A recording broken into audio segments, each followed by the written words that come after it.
योगेन चित्तस्य पदेन वाचां मलं शरीरस्य च वैद्यकेन योपाकरोत्तं प्रवरं मुनीनां पतञ्जलिं प्राञ्जलिरानतोऽस्मि आबाहुपुरुषाकारं शङ्खचक्रासिधारिणं सहस्रशिरसं श्वेतं प्रणमामि पतञ्जलिम् गुरुर्ब्रह्मा गुरुर्विष्णु गुरुर्देवो महेश्वरः गुरुः साक्षात् परब्रह्म तस्मै श्रीगुरवे नमः हरिः ओम्. So last time we started on the Sutra 2.49. Tasmin sati Shvasa Prashvasayor Gativichchedah Pranayamaha. And we saw the meaning of the sutra, and we also saw the brief bhashya that Vyasa has provided on this, which talked about what is Shvasa and what is Prashvasa, and then therefore what is Pranayama. And then to provide more background on this area as a whole, we sort of took a slight digression from this text of Yoga Sutra and Vyasa Bhashya to look at what is prana and what is Shvasa and how the two may be related. So we spent quite some time going through various texts to develop an understanding of prana as a tattva, as an entity, and its relation with Vayu and with Shvasa. So today we'll continue to get some further background in this area. So this limb, the fourth limb of Ashtanga Yoga is called pranayam. And there is a big probability that it will be mistaken to Shvasayam. Because pranayam deals with breaths. And therefore it is quite probable that one will construe this as something that can be called as Shvasayam. But Patanjali is not just dealing with the breath. And then for prana, there is no English word. It is not life force. Because the life force will only give us life. But this is called a form of energy, precisely called as Vaishvik Chaitanya Shakti. Vaishvik means universal. What the animate creation would do in the universe will be variegated. What the universal energy does in human being is unique to human beings. So it is not just life force which keeps us living, because the breath will keep us only living. But living is manifestation of so many forms, manifestations. Human life has manifestation in the form of body, mind, breath, senses, psyche, consciousness. With human being, there is a typical physicality, unique physicality, there is unique mentality, there is unique intellectuality, there is unique emotionality. And that's why human being stands up with distinction as a manifestation of life. So this is, prana is energy that is giving manifestation to living in various forms. Some people exalt in physical power and prowess, some people in intellectual powers and prowess, and variegated forms of energies are seen in human life. So, that is the energy form which is giving not only life, but the manifestation for entire living, which changes from person to person to person, from time to time, in stages to stages. Even for one human being, there are several stages in life, and every stage there are different manifestations.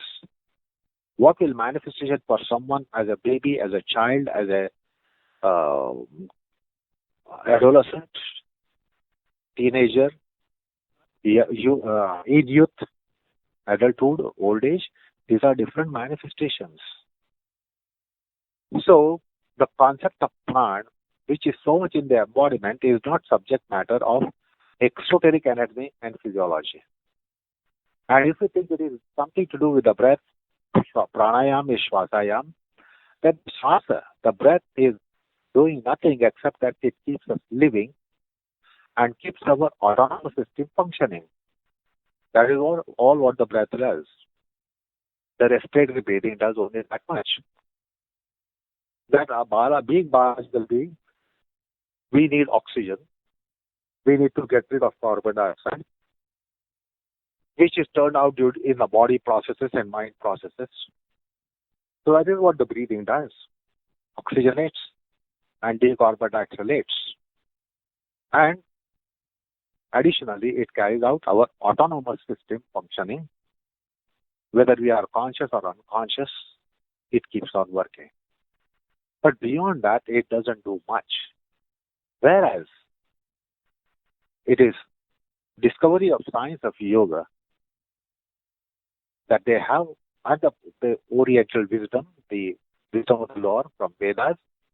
Vedas and wisdom of the Lord speaks about prana, for which there is no word in any other language. It's not just in life energy, it is energy for entire manifestation of life in different realms and different forms, and the very form of it is because of prana. So this is the unique concept called prana. And Patanjali is speaking about ayama of prana. And this is so important for becoming a human being. And for yogic process, the prana is indispensable and most vital, important, fundamental entity in the human embodiment. And the breathing is a vehicle of it. And that is why it has to do so much and something and so much with the breath. But it is not breath. It is, the breathing is for it. Breathing is by it. So that's how we have to try to construe this entity rather than trying to have a word and terminology for it, because prana is very intriguing concept. It cannot be translated into any other language. So the breath is by it and because of it and for it. It is on it. It is in it. And that's why there is close relationship between breath and prana, shvasa and prana. Now, this prana has been defined in Yoga Shastra as Vaishvik Chaitanya Shakti. It's a universal energy, cosmic energy, universal cosmic energy. Now, in our breathing, what is cosmic and what is universal? Our breathing keeps us alive, keeps us functioning because of autonomous system functioning on its own. But then what is universal here? And what is cosmic here? What is cosmic about our breath? What is cosmic about our living?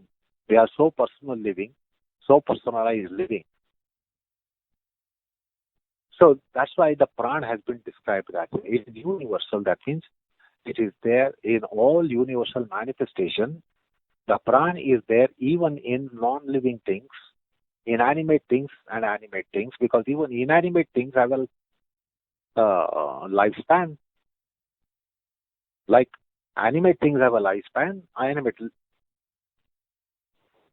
life will be there for whatever 3, 4, 5 years, or sometimes couple of hours and couple of minutes. Some tiny creatures might be just for a couple of minutes and maybe a couple of days or couple of weeks or couple of months or couple of years. And in case of inanimate things, again, there is a life. But their life duration is enormous. Like a boulder, a stone. Even the stone has a life. And then the stone at some point in time has its death. Metal has its fatigue. And metal also has its end. Even the celestial stars, their lifespan is on a prolific scale of some millions of years and billions of years. But yet they have their death, they have their end. Like we all know, the sun is going to die after another 6,500 million years, estimated to be dying at that point in time.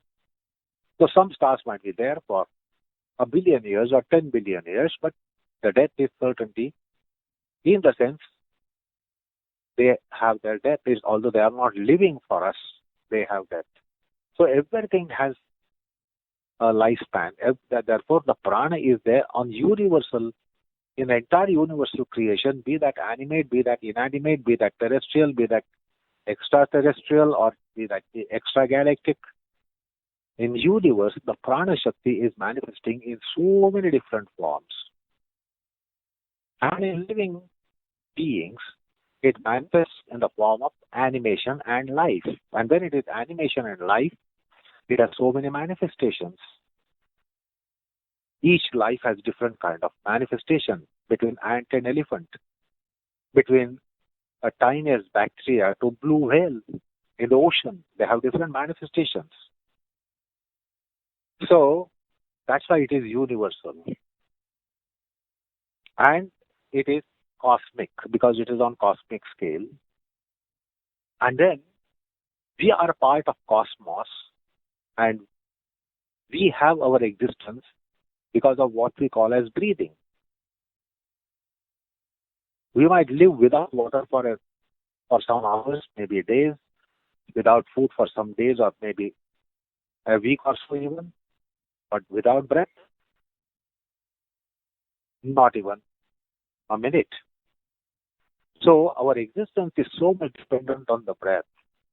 And because of the breath working in us, now the breath which comes from outside, maybe just something 21% of oxygen is 72% of nitrogen and etc. If you materially try to understand properties of the breath. But when it goes inside, what it does is a marvel.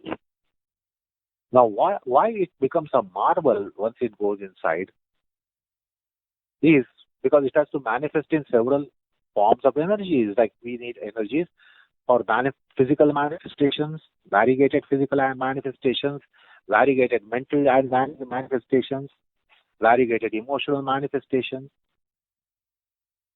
So it transforms into all those various different forms of energies which manifest within us.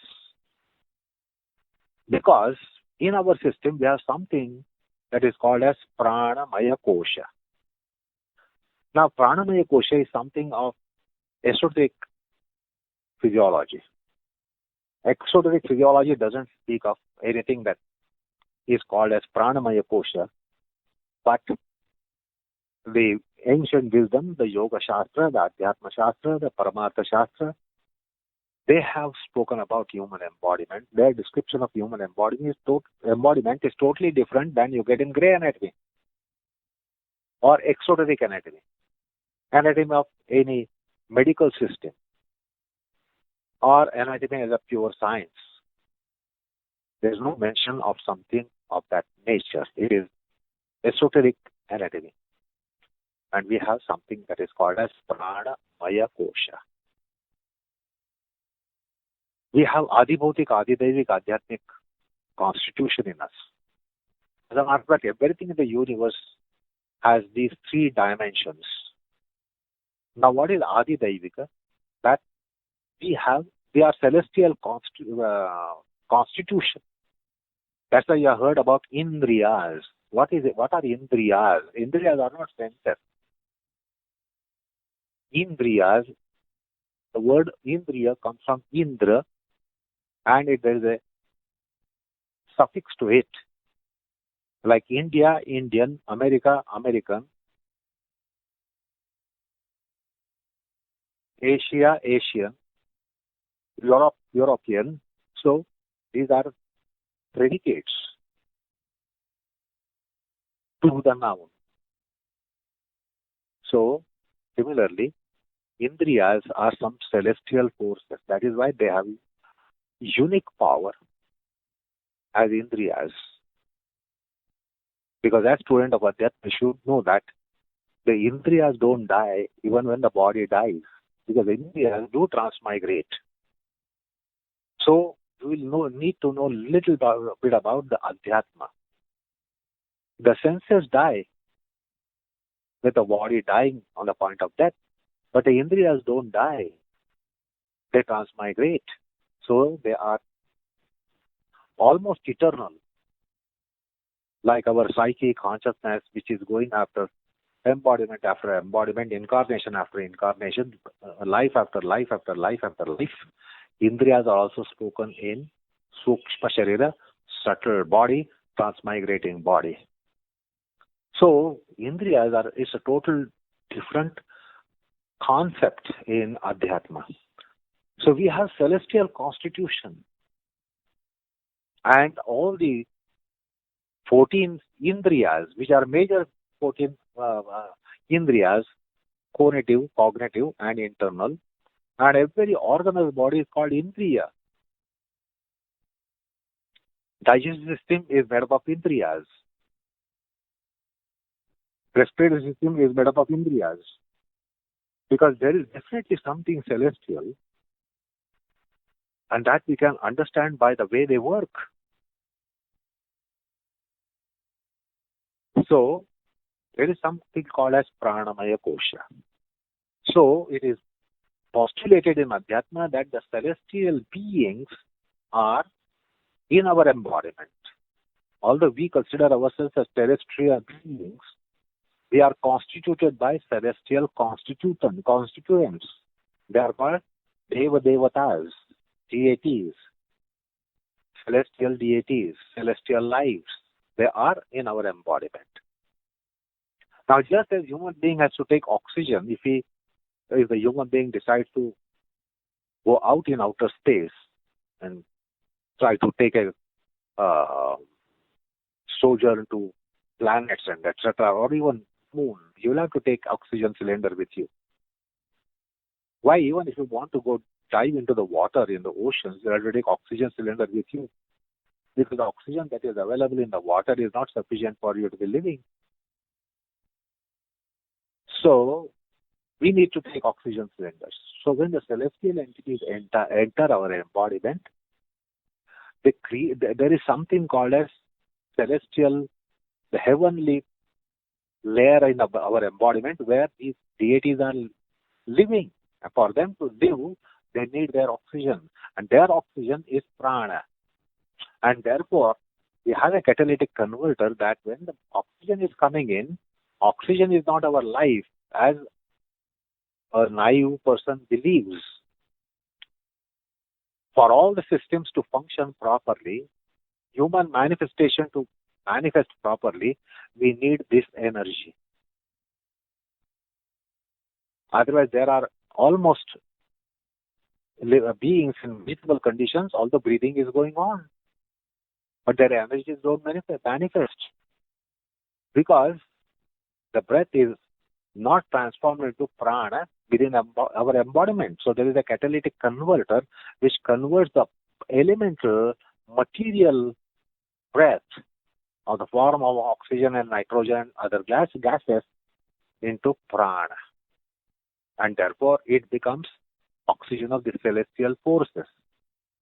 And therefore they are able to be in our embodiment. So that is why to understand the concept of pranayam, we have to understand pranamaya kosha.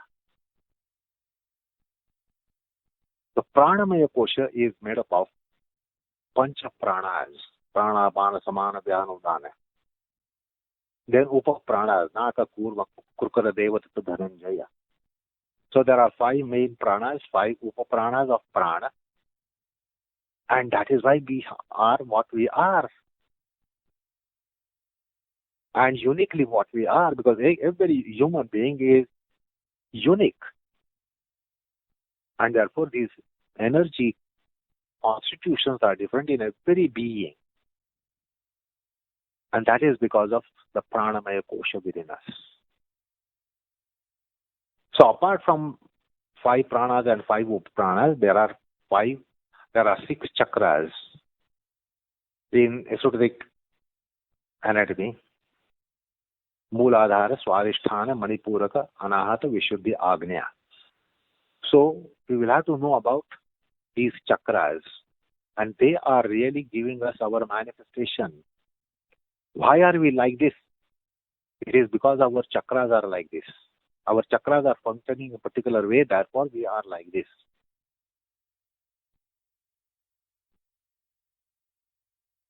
So why a person to person there are differences? Because in different each person, pranamaya kosha, the chakras function differently.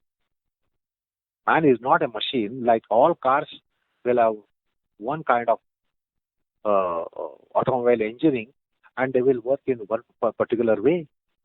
But that's not the case of human being. They are not machines. So we know that there is destiny behind what we are today, and the destiny gives us constitution of pranamaya kosha, and therefore we are what we are. So that's why we are like this and not like that,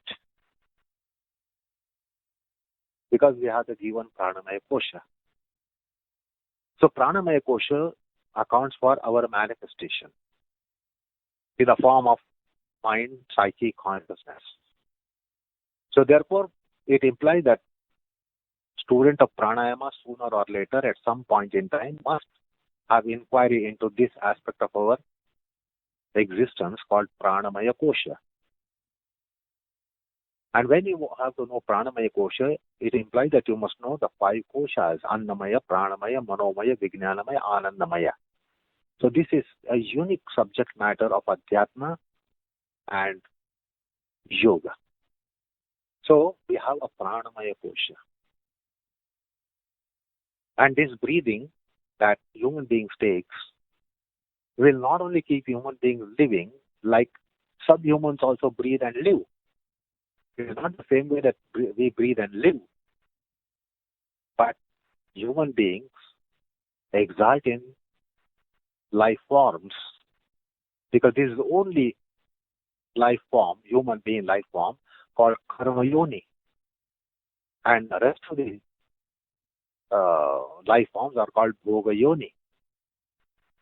So that's why we manifest in different ways. We have such varieties. Not one person is identical to another person. Not only that, no person is similar to any human being born so far. Everyone is unique because of unique karma baggage behind everyone. So no 2 persons are identical. No person ever is identical to one person. So we are every time special when we manifest, because we have unique karmic baggage, and therefore we have unique function and manifestation in life, unique energy manifestation and function in life, and this is given by pranamaya kosha. The other animals also have prana, because that's why they are living.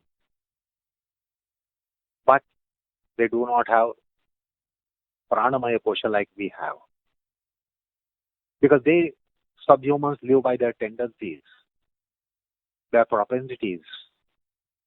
But human being lives by his karma. So the karma philosophy or karma siddhanta is applicable to human life form. Various kinds of karmas like prarabdha, sanchita, kriyamana, etc., which we discussed. And that needs different energy forms to be manifesting differently. A wrestler needs one kind of manifestation, a professor needs another kind of manifestation. The power of wrestler and power of professor is totally different. And this is provided by the constitution of Pranamaya Kosha and the Panchakoshas. Adamaya, Pranamaya, Manomaya, the three koshas. So there is something called as Pranamaya Kosha. And Pranamaya Kosha, Pranayam is for Pranamaya Kosha. The breathing will not reform you. We have been breathing 21,600 cycles per day, and for year in and year out, maybe entire lifespan will be breathing, but it doesn't mean that we'll evolve. But pranayam, we will evolve. With pranayam, we'll evolve. Pranayam chaye chitta shuddhi, chitta mala is set aside. By breathing, chitta mala, nothing is done, not managed. So pranayamam daher dosham, which often comes in shastras. So it is for dosha kshaya. And in yoga, you have to work for dosha kshaya. The defects in our body, mind, senses, psyche, consciousness, something that has to be managed. We must be reducing the doshas, and the pranayam will do it. Shvasayam will only keep living. It will not reform us. But however, breath is related because the pranayam works with the help of breath. Breath is a major tool and instrument and vehicle with which pranayam can work. And that is why breathing is important in yoga. Outside the realm of yoga, breathing is not that important. It's only there to oxygenate and decarbonate your system. And that will keep you living. So,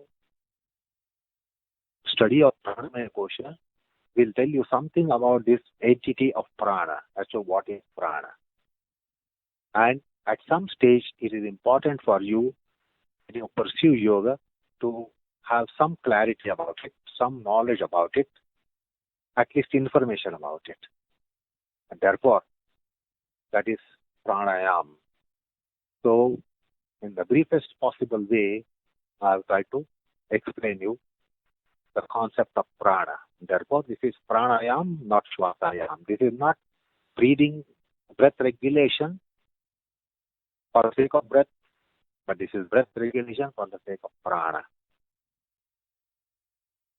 And there is universal cosmic energy called Adi Shakti is manifesting in us. And therefore, various forms of energies are there in us. Intellectual, mental, emotional, psychic. Some people are strong in memory, some people are weak in memory, some people are strong in creativity, some people are weak in creativity. So also strong in body, weak in body. So all this is because this Shakti manifests differently. And in cosmos, Adi Shakti has an important place. Because different manifestations have to have different kind of energy manifestations. Shakti Vilasa. The Shakti Vilas of sun and Shakti Vilas of moon and Shakti Vilas of earth are totally different. And this is because of Adi Shakti, which is a concept which comes in the theology of Veda Shastra. And this is Adi Shakti manifesting in us. So, the Adi Shakti is also in our 6 chakras. If you try to read the description of Shat chakras, you will find Deva Devatas and Shakti forms, various Shakti forms. And that's why each chakra will have different manifestation of energy and energy forms. So it's a glorious concept.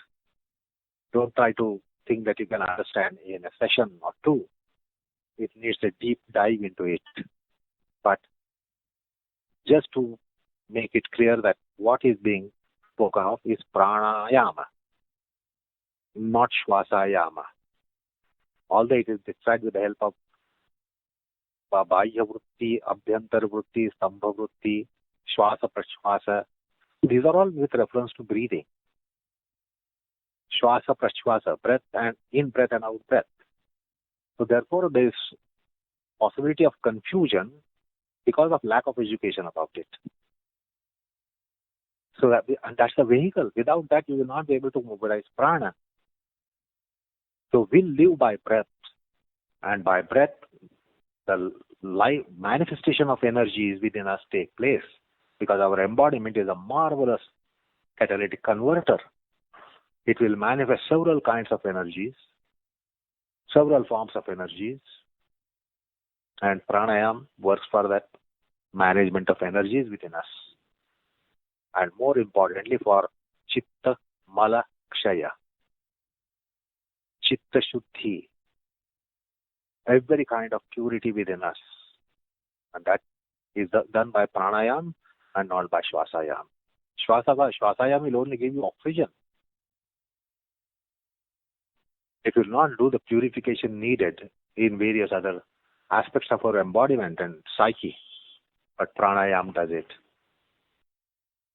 So that's the brief introduction to the prana, which I tried to give in part of one session. Okay. Yes. So the prana, the field of prana and pranayama is a very, very wide and large field. And here we are taking this chance to give a glimpse of everything that there is. So I'll continue. I mean, last time we saw quite a bit. Today again we heard this background. I'll continue with some more background from other texts, just so that we are able to understand what is this entity that we are dealing with and how it's called Vyapti, how Vyapaka it is, how it circumscribes everything. So here, now I'll refer to different texts to again give an idea. So in Dhyana Bindu Upanishad it says, Pranapana vasho jivo yadaschurdhvam cha dhavati vama dakshina margena chanchalatvarna drishyate. So the Jivatma or Purusha is Pranapana vasha. It is in the hold, in the grip of prana and apana. And it moves from the left and right side, referring to the famous nadis. Akshipto bhujadandena yathochalati kandukaha pranapana samakshiptas tadvat jivo na vishramet. So just like with our hands, we keep on bouncing the ball. It keeps on going up and down. Similarly, the jiva is in the hands of prana and apana. And as the prana and apana move up and down, so would the jiva. It is said. So would the Purusha. So these are different conceptions from different texts. Okay, so so even Bhagavad Gita it says, Sarvani Indriya Karmani Prana Karmani Chapare Atma Sanyama Yoga Agno Juvati Jnana Deepite. So now the action of prana, as in like in pranayama, Krishna is taking that akin to a yajna or a sacrifice as comes in the Vedas. Apane juvati pranam prane apanam tatapare pranapana gati ruddha pranayama parayanaha.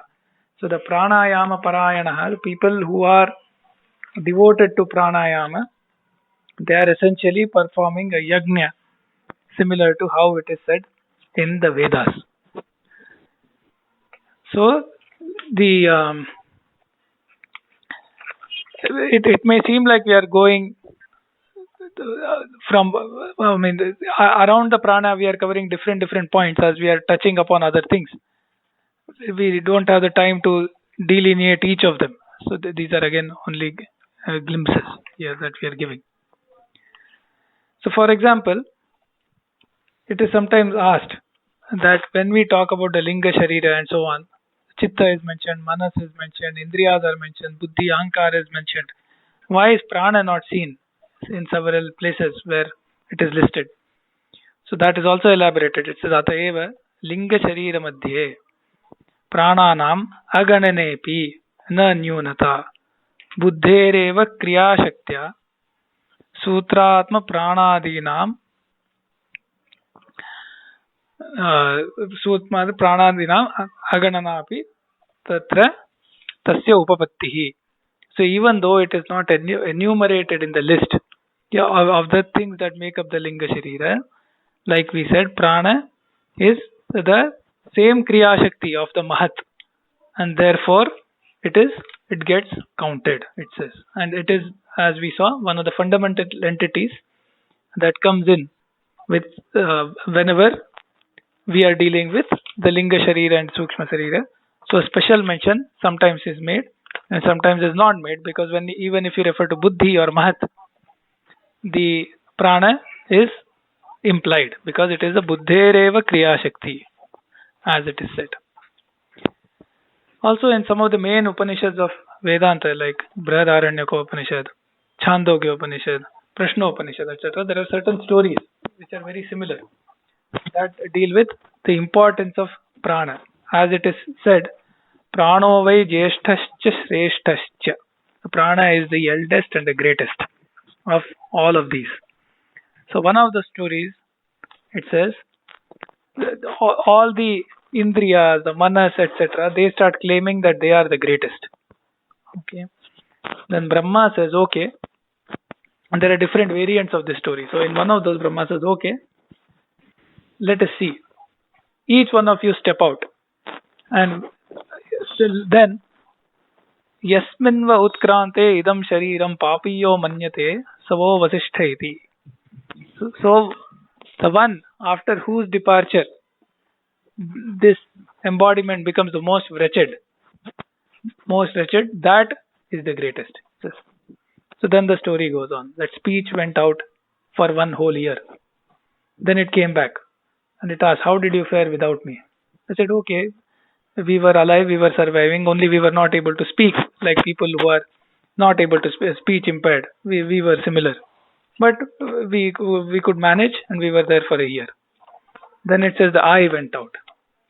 Then the eye comes back after a year and asks, how did you fare? I said, yes, it was difficult, we could not see, but we could still continue our life.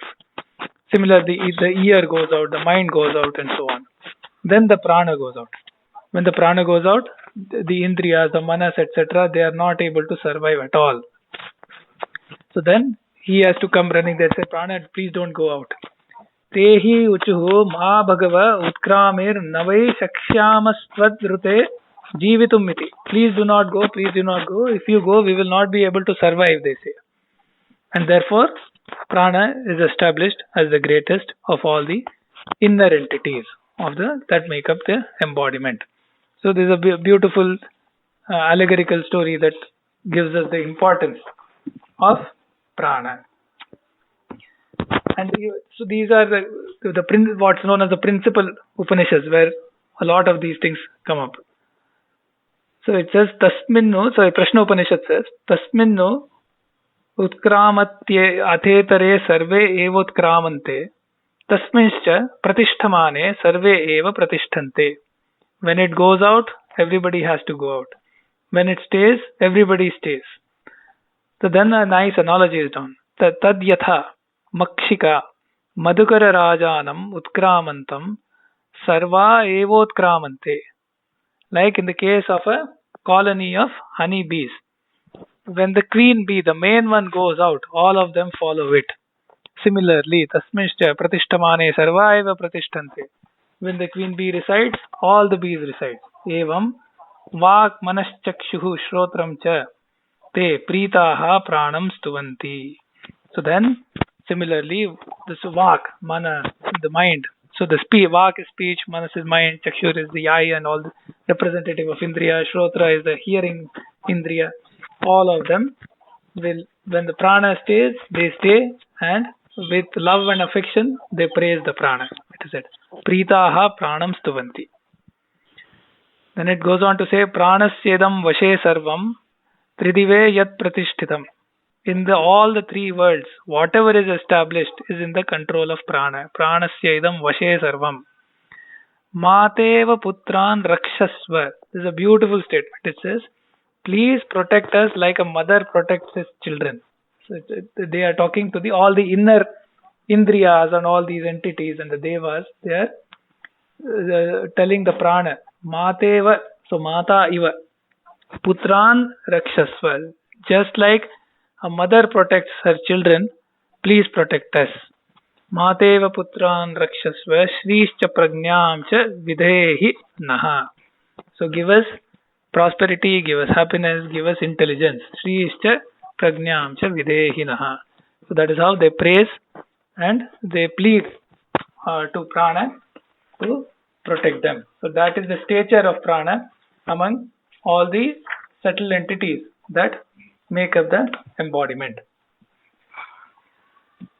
Okay.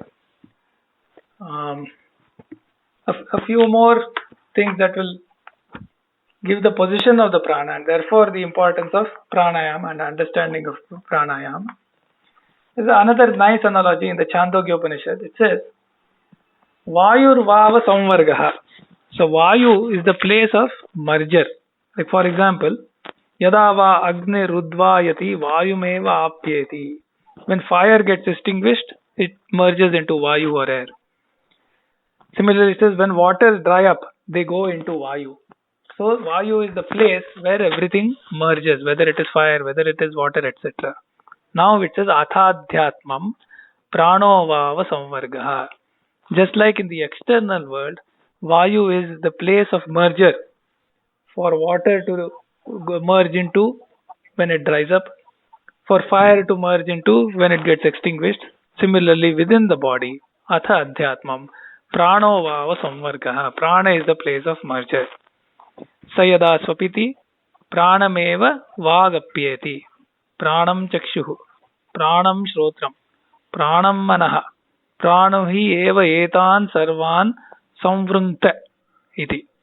So when the person sleeps or when the other indriyas have to rest, they merge into prana. So it says pranameva vagapyeti. The speech merges into prana. Pranam chakshuhu. The sight indriya merges into prana. Pranam shrotram. The hearing indriya merges into prana. Manas, the mind, merges into prana.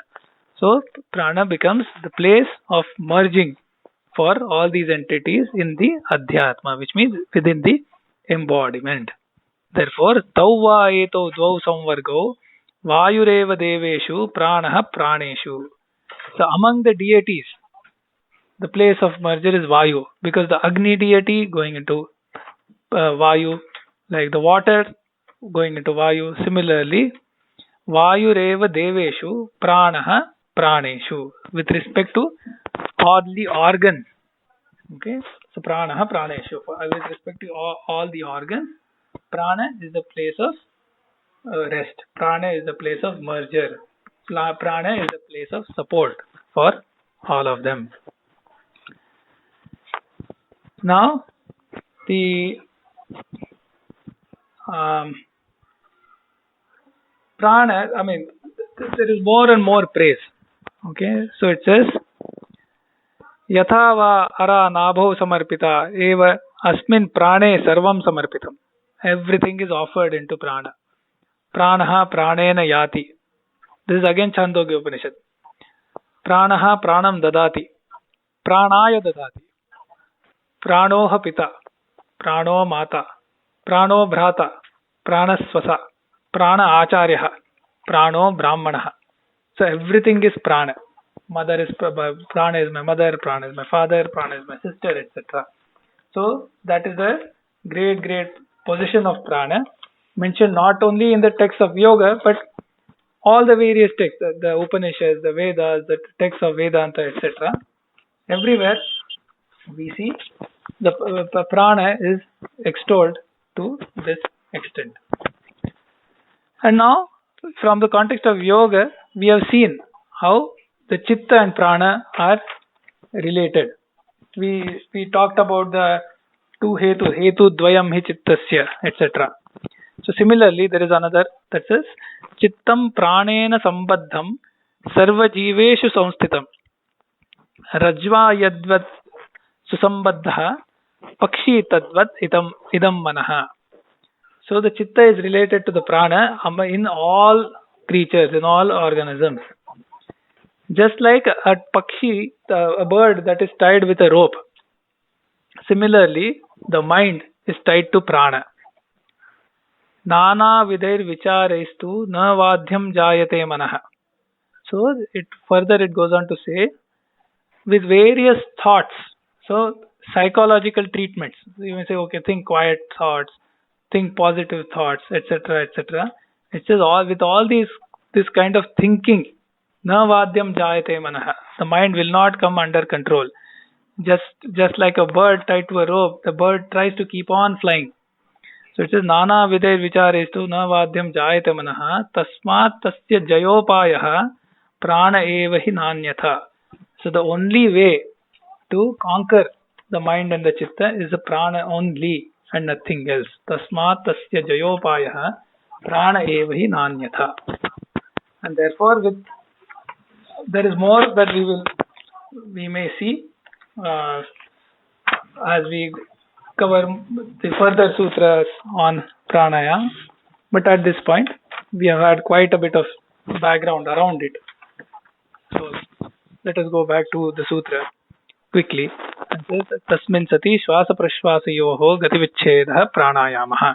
And now hopefully we have a greater understanding of how Patanjali has worded this sutra, starting with tasmin sati, which means, as Vyasa says, sati asana jaye. Once one is properly established in an asana. Shvasa prashvasa yoho. What is the shvasa? It says, bahyasya vayoho achamanam shvasaha.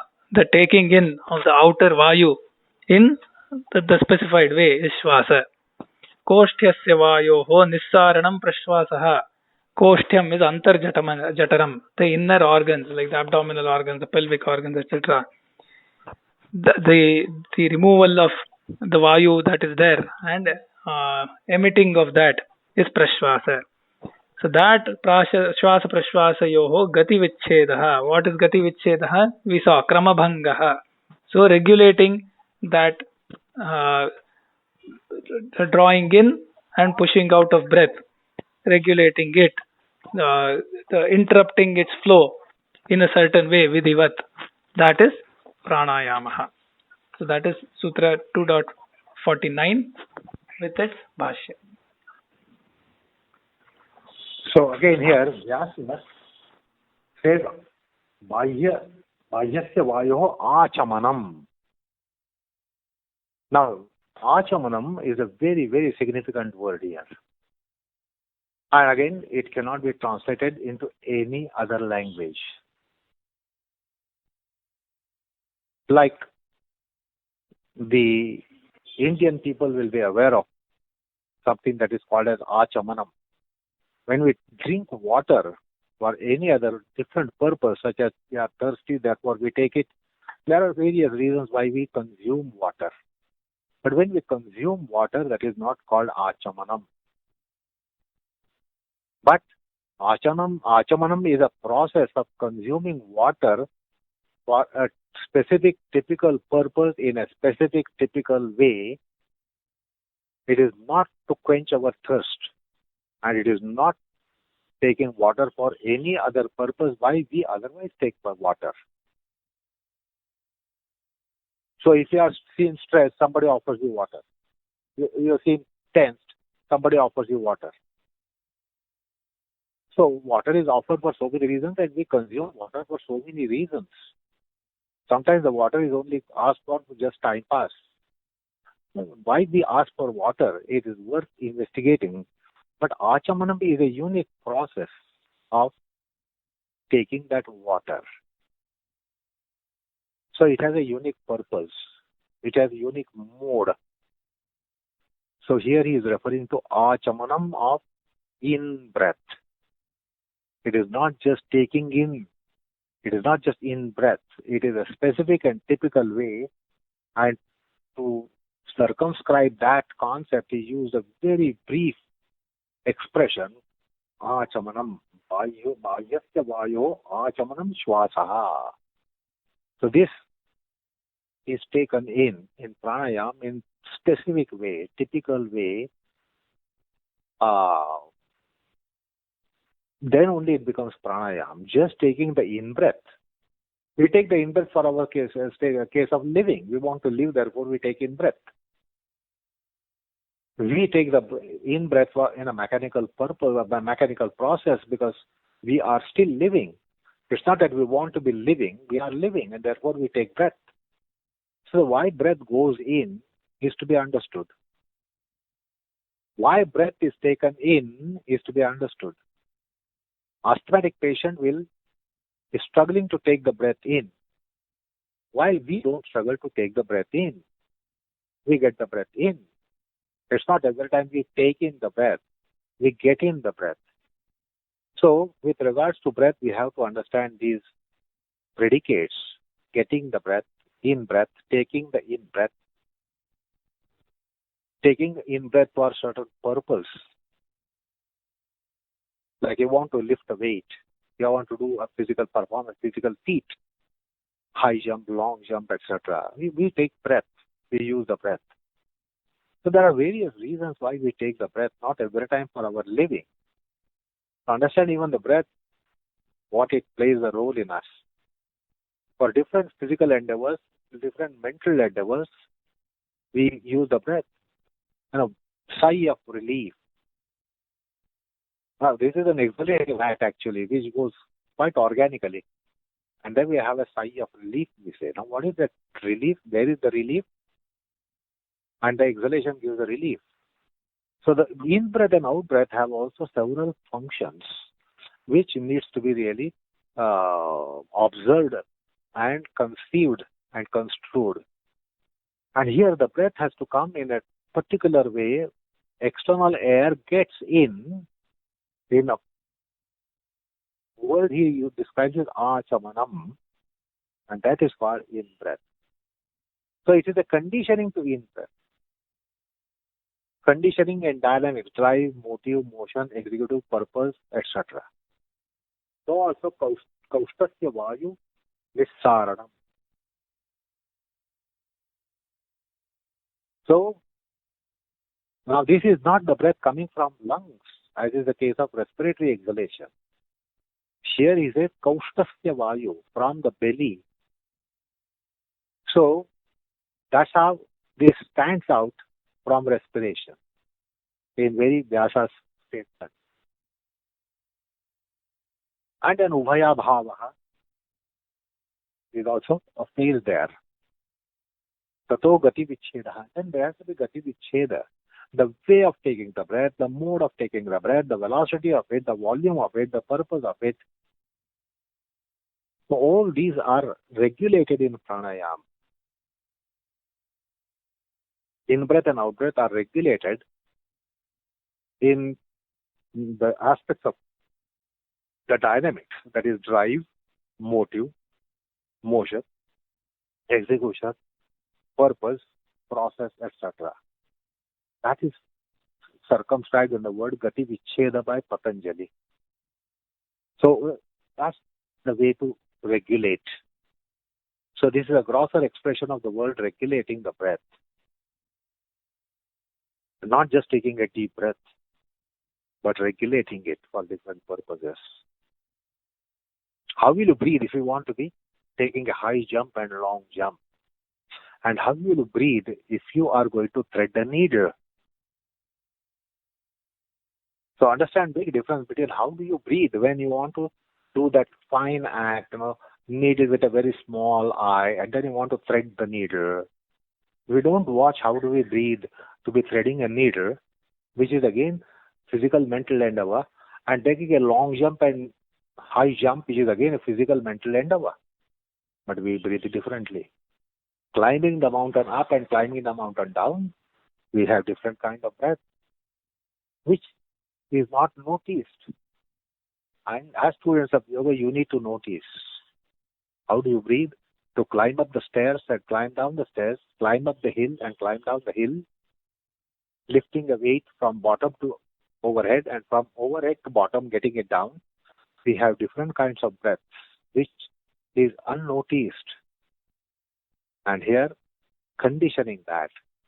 That is why conditioning Shwasa Prachwasaha. And in a way of Achabanam and Nissaranam Kaustasya. From Kausta, from belly region, there has to be release of the exhalation. Therefore, it is not referring to respiratory breathing. So, that's how he has now commenced to explain pranayama. There is only one sutra. There is another sutra which is more going to elaborate on it. Okay. Yes. So we have seen 2.49 today, along with quite some background on what is prana, how it relates to Shwasa, how prana and Vayu relate to each other, and how the pranayama relates with Chittam and Manas and the Indriyas as well. So we'll stop here, and next time we'll begin with Sutra 2.50, which again continues this discussion on pranayama. So let's recite the shlokas on Guruji and stop for today. Vaijñānikam pravaktrutva आसनेषु कलाविदं योगाभ्यासे च तत्त्वज्ञं वन्देऽहं सुन्दरं गुरुं योगवृक्षो हि लोकेऽस्मिन् यत्प्रेरणेन वर्धितः योगाचार्यगुरो तुभ्यं सुन्दराय नमो नमः. Thank you. Namaskar all of you.